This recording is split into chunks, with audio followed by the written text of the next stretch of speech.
December 30th, 2021. Tomorrow's New Year's Eve, and it was another weird year. Last year was the pits, 2020. This year was better, but here we are again and all this COVID stuff, and I don't even want to talk about it. I think I told you that my doctor didn't want me to get the booster. I did get the Regeneron. Actually, 2 days ago, I started to feel better with my Epstein-Barr. I started to feel a little more energetic. How I could tell is I felt like cleaning, and I just had more energy.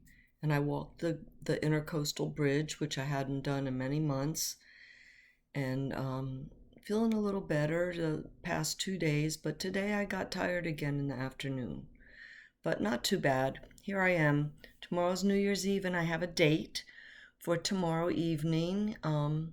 Guy that I met at the Moose, and it's like a second date. So I am looking forward to it. I think I might like him. Too soon to know, but we'll see. I'll let you know too.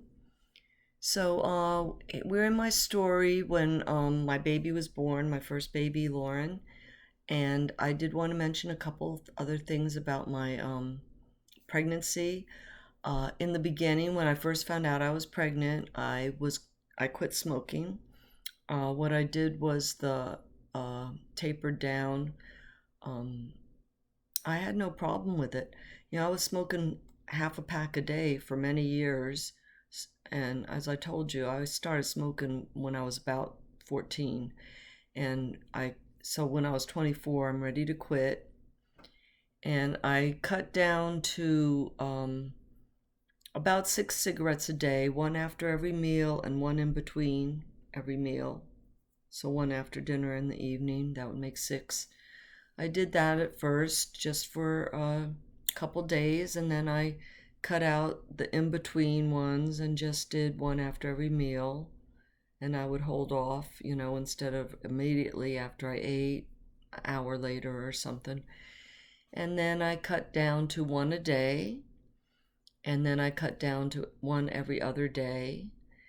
And by the time I was doing one cigarette every other day, I was no longer hooked.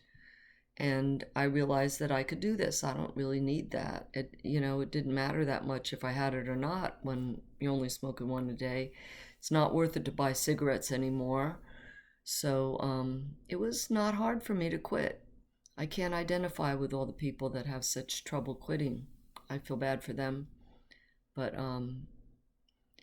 I think I learned a lot of self-discipline early on because I wasn't allowed to cry, for one thing. I learned to hold that in. And what I had learned, I was starting to learn to do, I guess, was, when things bother me to push them aside somehow. Anyway, I didn't have a hard time. I was done smoking in a couple weeks with that method. Before I was showing in my pregnancy, I was done smoking. I also quit alcohol. Like I say, I might have had one glass of champagne at my wedding, but I didn't drink anymore. Um, no other drugs either. Just trying to be healthy. Oh, I did want to tell you, speaking of those things, that one time when we were doing some LSD before I got pregnant, we were in that apartment, and we had the Layla, our dog, and she was just some months old. She was still very young, but um, we did some purple haze, I think it was. Dropped a tab in our shag rug. This is in the 70s. A shag carpet was like 2 inches high. Um, Dropped a tab, and the tabs were very tiny. Um, Let me see. I got a little piece of something that fell on my table here. The tabs were like about this big, right? One fell in the carpet, couldn't find it, and the next day, Layla, our German Shepherd dog, was going cuckoo. So she must have ate the tab of acid. All of a sudden, she was just uh, running around in a circle, like chasing her tail in the living room, which she's never done before. And then she would just roll on her back and with her legs straight up and like kick a little bit and then jump over again and run around in a circle again, doing all this crazy stuff. And I remember taking her out across the street where she could run around a little bit by the Pleasure Bay Apartments. They had a big grassy area in front, and I would let her out there, and she's just running around like a kook and rolling around, running around in circles and crazy. So she must have did the acid, and she recovered after that. She was a very sweet, wonderful dog, very obedient, also smart. So I got off all the drugs and stuff. I mean, I wasn't addicted to anything except the cigarettes was, you know, that's addicting, but I didn't drink enough to be, I mean, I was not an alcoholic, never was. Uh and the drugs we did occasionally, not like every day or anything. So, except the marijuana, we did definitely smoke pot every day, and I stopped that too. I stopped everything for the baby's sake. You know, thalidomide was a drug that pregnant women took back. I think I researched like it started like back maybe in the 40s or something, but I remember in the 60s it was a big deal on the news and lots of pictures of the babies that were born very severely deformed without arms and legs and things like that. So that made me very aware of to be careful in my pregnancy. Now I did have extreme morning sickness in the beginning, and I was prescribed this Bendictine drug, and I did take that for a while, and it helped my morning sickness a lot. In the beginning, all I could do was eat saltine crackers and drink milk. That was my craving, that's all I wanted. And I did crave hot fudge sundaes, and Bob used to take me to Carvel and get hot fudge sundaes because that was my only craving. But I didn't eat much in the very beginning, and then after the nausea went away, I ate a lot and gained a lot. I told you that. Okay, well, they did take Bendictine off the market, and I just yesterday researched that, and they said that they never really had solid proof that it caused any birth defects. But they did take it off, and that scared me a little. But like I say, Lauren came out beautiful and perfect. So I was trying to think of other things that I might have missed because we're getting ready to leave New Jersey soon. And I wanted to fill in anything I might have missed about New Jersey. New Jersey was my roots, and I loved Long Branch. However, things were not as good as they once were. Um, so I did want to I mentioned some of the concerts that I went to, like in New York, and I mentioned that I saw Bruce Springsteen before he was famous, free concerts in Long Branch. And I saw Jethro Tull at Monmouth College. I forgot to mention that. Bob and I went to see Jethro Tull. Ian Anderson played the flute. He was awesome. He would stand on one leg like a flamingo and play. That was cool. I mean, Aqualung was really kind of a disgusting song, but he was a great performer. And the other one that I forgot Mountain, Leslie West. He played on the boardwalk in Asbury Park Boardwalk, and so I saw him for free. And he played at some of the local places. I saw him 2 or 3 times. He was always good. And I do still love that hard rock stuff.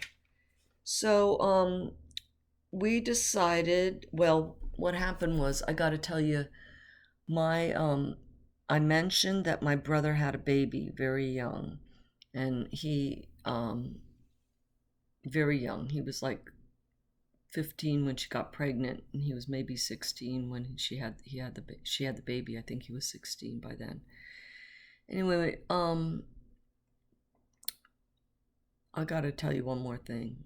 I hope you've been listening to my previous episodes because Bob and I did have an abortion um, 6 years prior when we first started dating. Very sad.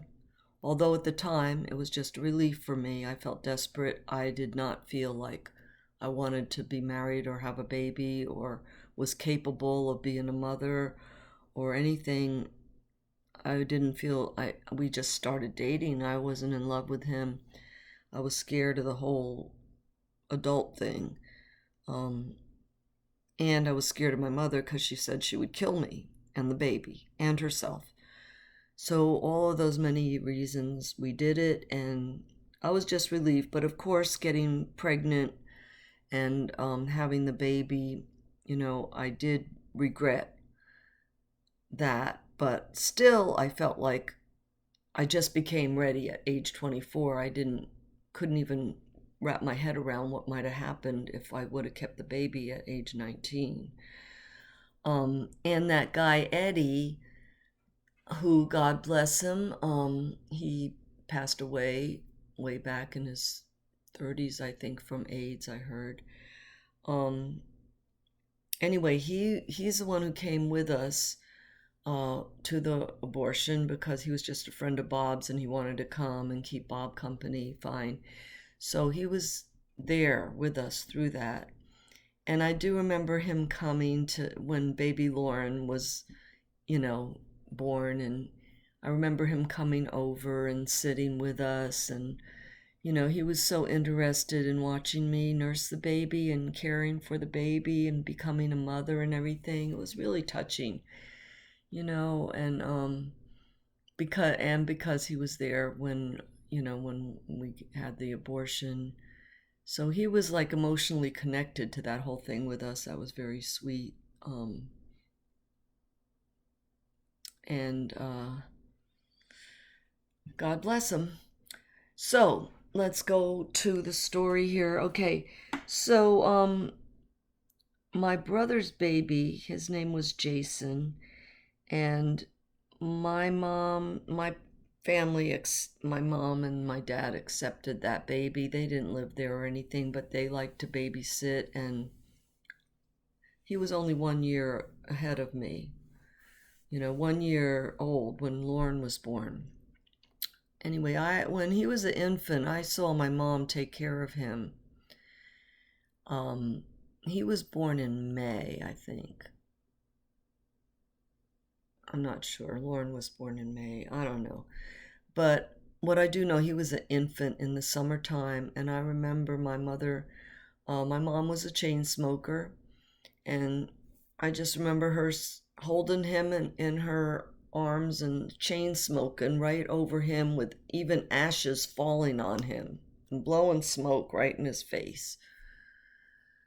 And I remember in the summertime, her having him wrapped up in 3 blankets when it's 80 degrees outside. She just didn't have much sense about that. And she got poison ivy. And it was up her arm and everything. And she's holding the baby. And next thing, that poor baby had poison ivy on his head, his little bald head. And it was so... Anyway, seeing how my mom handled that little baby, I did not even want her to I did never wanted her to babysit my baby, So, I just thought that ain't gonna happen. So also I had mentioned to you previously that a couple of Bob's friends that he was close with had started doing heroin, and I was real concerned about that for their sake, but also afraid that Bob would fall into that. So those are 2 reasons that I wanted to get the heck away from that whole area. And Bob always wanted to go to California. He had been to California a couple years before, like right before he met me. He had hitchhiked over to California, stayed there. I think he was there maybe a couple weeks, couple months, but he liked it a lot in Southern Cal, and he wanted to go back there. And he said he wanted to live there. So Sounded good to me. I had never been there. I just wanted to get away. And we both, after being in Puerto Rico and everything, we really did not want to be in there. We didn't want to stay in New Jersey because of the weather. We wanted to go to a warm climate.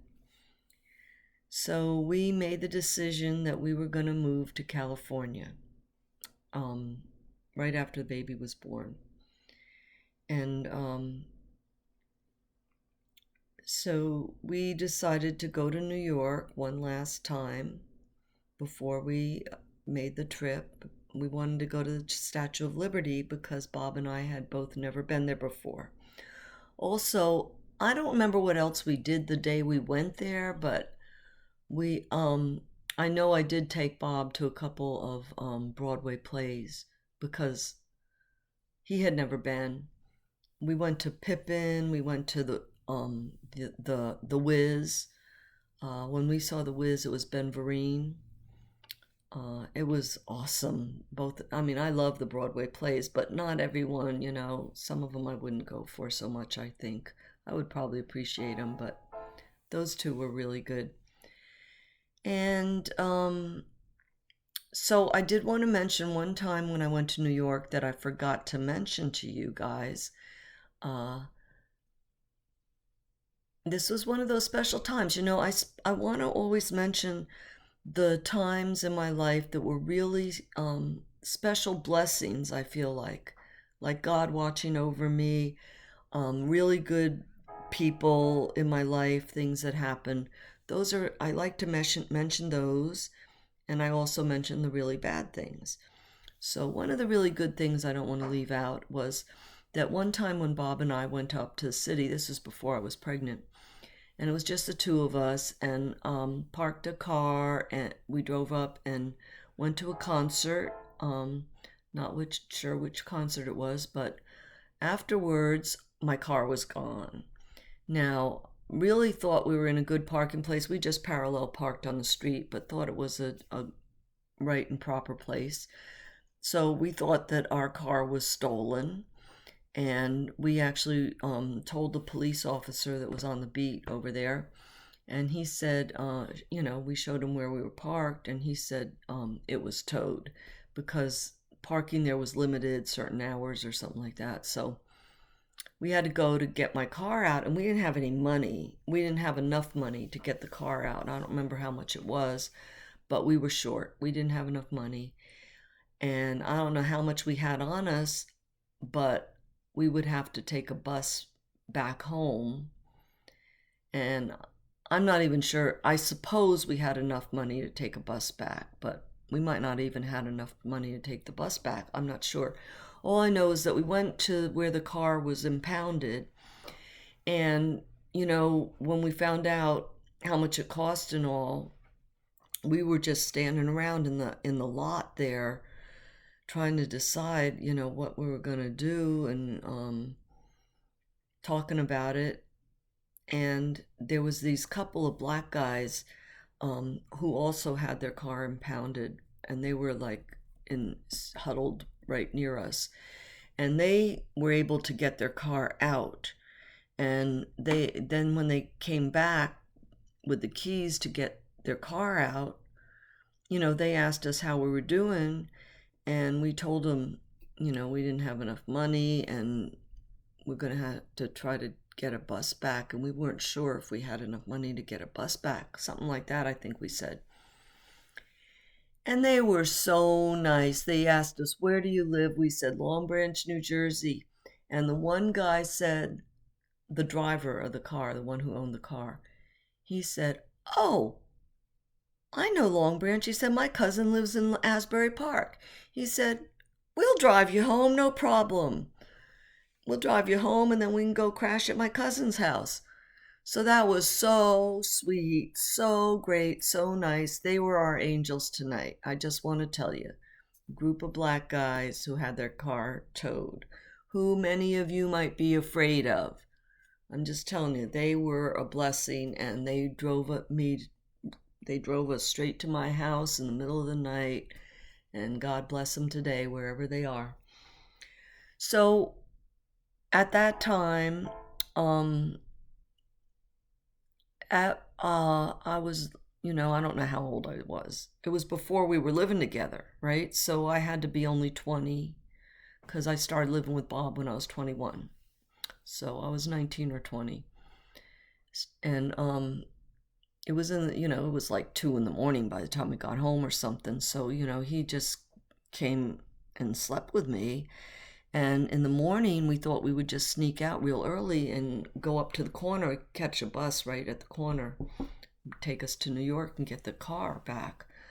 Well, in the morning, my mom comes to the room and caught us in bed. We weren't having sex, but we were in the bed, and Bob was not dressed.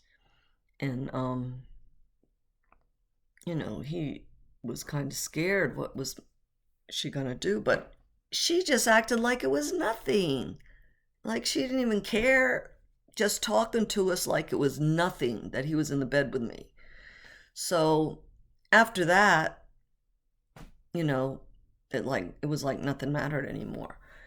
Anyway, that was surprising. Bob and we just rolled. We just cracked up because we both like got scared when she came in the room, and then she just acted like we were just sitting there with our clothes on. It didn't matter. So anyway, those are the preliminary things. Then I was nursing, breastfeeding the baby, and I pumped milk, so we could go to New York one day, to see the Statue of Liberty. I think we might have, done something else that day, but I don't remember. Um, anyway, it was good. First time I ever left the baby, and we left her with Bob's mom, who I totally trusted, and with a few bottles of milk and of my milk, and it was all good. I mean, I wouldn't even trust my mom to give her my breast milk. I would My mom would give her who knows what, whatever she felt like giving that baby. She had no respect for my concerns or anything. Oh, another time I got to tell you, when we went away on I don't know if we went camping, or maybe it was, I don't know what it was, but one time we went away. It might have been that same day. We left the dog with my mother. When we came home, poor Layla, it was like her hair. She was a German Shepherd, right? Her hair was all spiked up, all stiff, and just sticking out all over the place like she saw a ghost or something when we came home to get her. I was so mad. Like, what happened? What did you do to my dog? Turns out my mom spilled shellac that you put on furniture, to make it shiny. And she spilled shellac on my dog. And then she just kind of rubbed it all through his hair, and like, oh my goodness, never knew what she was going to do. So anyway, we made the big decision. We're going to go to California. Here we come. And Bob's family was good with it. They thought it was a good opportunity. They were excited for us. My dad was okay with it. My mom was angry. And my brother was sad. He was going to miss me, and he was about 17 by then. So he was just getting to the point where I was getting closer to him for the first time in my life, because he was maturing and we were able to hang out a little bit. He used to come over to our apartment, and he was starting to spend more time with us. We were cultivating a relationship, where we never had before. And I knew he was going to miss me a lot. I felt bad about that. And I felt really, it ripped my heart out to leave my grandma. My grandma was 99 years old. And she was hanging in there with, she had a colonoscopy because she had colon cancer, but she was still hanging on. And I was, running over there almost every day, trying to do what I could for her. but she wasn't bedridden, but she was getting weaker. And I felt, I remember I would leave the baby on the bed with her. She didn't have the strength to really hold Lauren without somebody's help, but I would lay her on the bed next to my grandma and I would run around, do her laundry, um, clean up her room and just get her something to eat, whatever, do what I could for her. And Lauren would scream the whole time. She never warmed up to my grandma. She just screamed the whole time, and it was horrible for me, to hear my baby screaming and I'm trying to help my grandma. And I just felt like I can't do both. I can't take care of my baby and take care of my grandma both. I can't do it. So I felt like California was a great option for us to get away from the heroin, the weather in the winter, everything that we were having a hard time with. So we decided to make the great escape. I sold my Toyota Corolla, my 71 Toyota Corolla, sold that. We got a Dodge window van, sold some stuff, packed up some stuff, got a small U-Haul trailer, and we were ready to go. And time's up. See you next time. Thanks for watching and Happy New Year! God bless you.